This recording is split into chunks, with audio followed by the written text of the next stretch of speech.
আসসালামু আলাইকুম। প্রিয় জুলাই জনতা, আপনাদের কাছে আজকে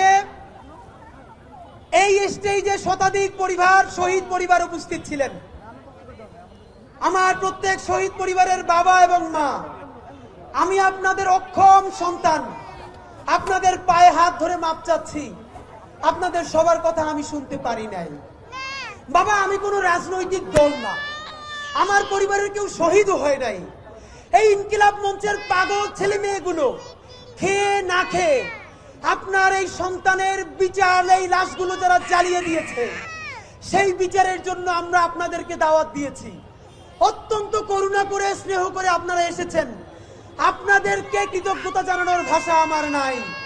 আল্লাহর কসম ওয়াদা করে বলছি, আপনার যেই সন্তান কবরে গেছে, তাদের আরো যদি 100 ভাই মাটির উপরে থাকে, সেই 100 সন্তান ইনকিলাবের কর্মীরা।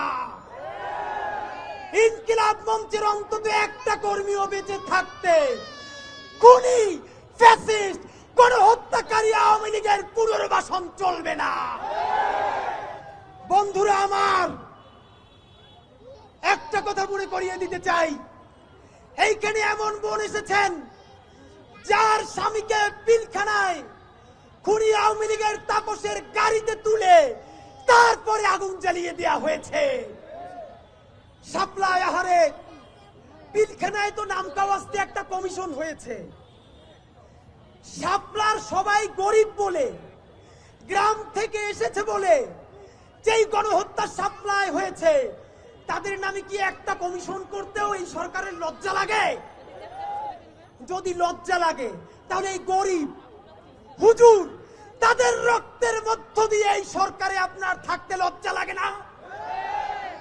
বন্ধুরা আমার, বিএনপি কে বলতে চাই, আপনাদের হাতে ধরি, পায়ে ধরি, শহীদ জিয়ার বিএনপি কে দিল্লির দাস হতে দিব না।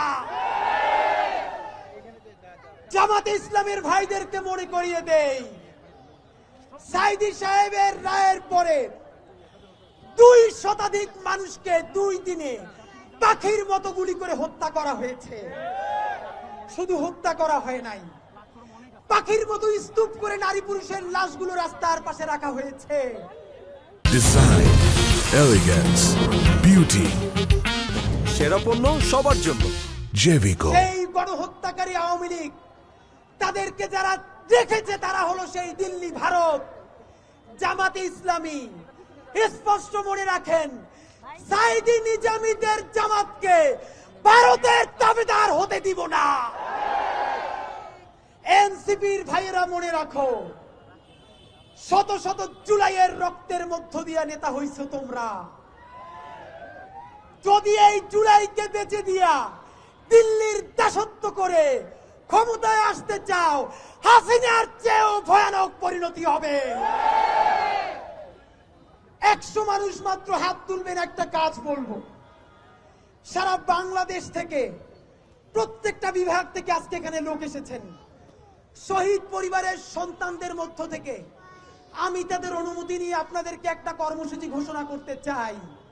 মনে করিয়ে দেই, 36শে জুলাই হতে আর মাত্র 103 দিন বাকি। এই সরকার কি আমরা খাল কাটার জন্য আনছি? নদী কাটার জন্য আনছি? এই গাড়ির হর্ন বন্ধ করার জন্য আনছি? গাড়ির হর্ন বন্ধ করে আর মানুষের নিঃশ্বাসের হর্ন বন্ধ হয়ে যায়। ডক্টর ইউনূস ছাড়া, হাতে গোনা 2-1 উপদেষ্টা ছাড়া এই জুলাইয়ে কোন উপদেষ্টার কি অবদান জানতে চাই? ছাত্র উপদেষ্টা 2 জন আলটিমেটাম দিচ্ছি। এখন যে আলটিমেটাম দিব, এর মধ্যে যদি এই কাজ উদ্ধার না হয়, তোমাদেরকে পদত্যাগ করতে হবে। তোমাদেরকে উপদেষ্টা বানাইছি আমরা, উপদেষ্টা বানাইছি আমার এই মায়েরা, উপদেষ্টা বানাইছি আমার এই বাবারা। বিচার চাওয়ার জন্য রাজশাহী থেকে আসা লাগবে কেন? শহীদ আব্দুল্লাহ বিন জাহিদের নিজে মরে গেছে, সেই শোকে বাপটা মরে গেছে, ছোট ভাইটার ক্যান্সারে আজকে হসপিটাল, আজকে ওর অপারেশন হবে। তার বিচার চাইতে এই মঞ্চে আসতে হইবে কেন? আমার মা বলছে আরে লাশের স্তূপের মধ্যে হাতটা তখনও নড়ে মরে যায় নাই, তারেও জ্বালাইয়া পোড়াইয়া মাইরা ফেলা হইছে। ভাইরা আমার, এইখানে শহীদ আহাদের বাবা আসছে, সব থেকে কনিষ্ঠ শহীদ। বুকটা গুলিতে তুলতুলে শহীদ আমার সন্তান আছে বুঝি। আরে একটা মশাই কামড় দিলে কোনো বাপ মা সহ্য করতে পারে না, আর তার বুকে বসে তার মানিককে মস্তিষ্ক উড়াই দিচ্ছে। ভাইরা আমার, আমার এই মায়েরা জুলাইয়ের 1400 শহীদ, পিলখানার শহীদ, শাপলার শহীদদের পক্ষ থেকে, ইনকিলাব মঞ্চের পক্ষ থেকে 4 দফা ঘোষণা করব। সময় দিচ্ছি আগামী 100 দিন। এই 4 দফা যদি বাস্তবায়ন না হয়, আগামী 36শে জুলাই এই শাহবাগ থেকে সচিবালয় ঘেরাও করার জন্য মার্চ ফর বাংলাদেশ কর্মসূচি ঘোষণা করছি। সরকার হাতে পায়ে ধরে বলেছে আজকে যেন কিছু ঘেরাও না করি। সময় দিলাম 100 দিন। এই 100 দিনে বাংলাদেশের প্রত্যেকটা জেলায় এখন ইনকিলাব মঞ্চ যাবে, লিফলেট দিবে, পোস্টার লাগাবে, শহীদের বাড়ি যাবে, জনসংযোগ করবে। আপনারা আপনাদের এলাকায় করবেন না? সেই জেলা ঘুরে শাহবাগে আসবো 36শে জুলাই। শহীদের বাবা মায়েরা সামনে থাকবে, আর আমরা কাফনের কাপড় পরে আসবো। আসবেন? সচিবালয় যাব। 144 ধারা তো দূরের কথা, 288 ধারা ঘোষণা করলো পিটাইয়া দাঁত ফালাই দেব। আমার ভাইদের রক্তের মধ্য দিয়া দিল্লির সাথে মিটিং কইরা কি করতে চাও? আমরা বেঁচে থাকতে হইতে দিব না। কর্মসূচি ঘোষণা করছি। ইনকিলাব মঞ্চের পক্ষ থেকে শহীদ সমাবেশ থেকে ঘোষিত 4 দফা।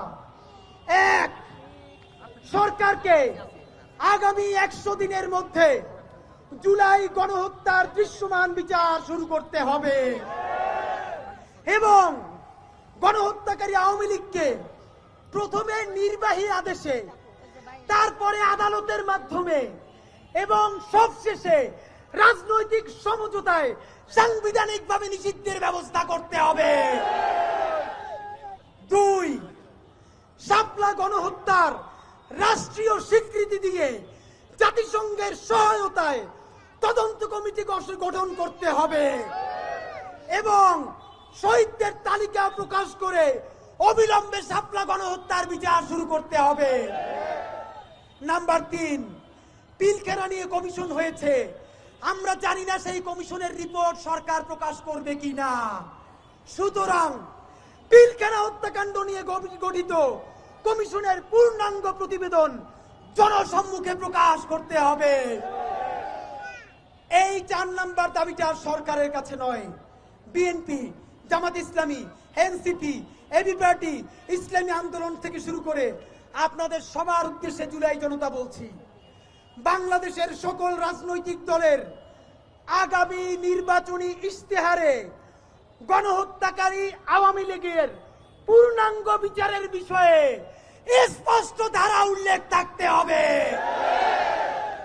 আগামী নির্বাচনে যেই দল নির্বাচনী ইশতেহারে আওয়ামী লীগের বিচার নিয়ে স্পষ্ট ঘোষণা দিবে না, আমরা তাদেরকে বয়কট করব। যদি সব রাজনৈতিক দল মিলে করে তাহলে ভোট হইতে দেয়া হবে না। আগে সংস্কার না নির্বাচন, এই এলাপ বুঝি না, সবার আগে বিচার।